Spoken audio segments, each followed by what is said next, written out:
Let's bring in Deputy Speaker of the Danish Parliament and Deputy Chairman of the Foreign Policy Committee, Lars-Christian Brask, for more. Lars-Christian, thank you for joining us.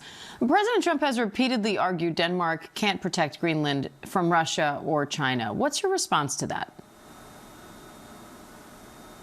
Well, I think we can. And if we see danger, then, of course, we will respond to that. But there's no danger. There's no Chinese or Russians in any vicinity of Greenland.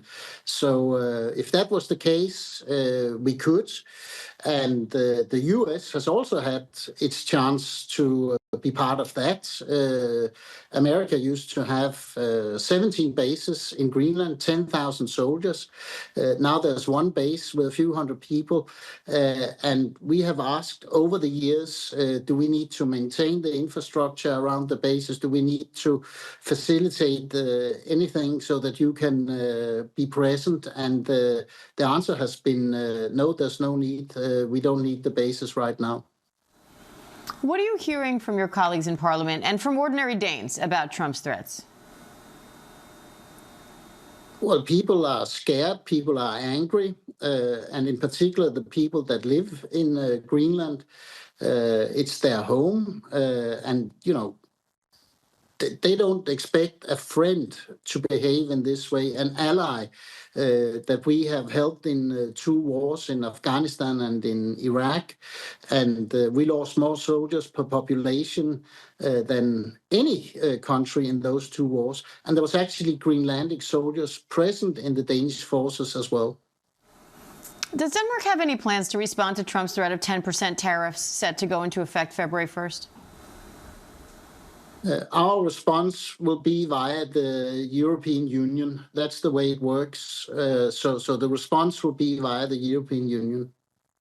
And Norway's prime minister says President Trump texted him, "Why does Denmark have a right of ownership anyway? There are no written documents. It's only that a boat landed there hundreds of years ago." That's a quote. What do you make of that argument? Well, it's misinformation and it's lack of the historic facts that surrounds Denmark and Greenland and the Kingdom of Denmark. So misinformation is probably the best word I can put on that. And if you're misinformed, then you also draw misinformed conclusions.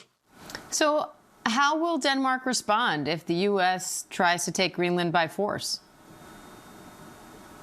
That is such a far-away scenario. I simply can't see that happening. The Senate and the House will block that before it happens. I can't see a NATO ally going up against another NATO ally.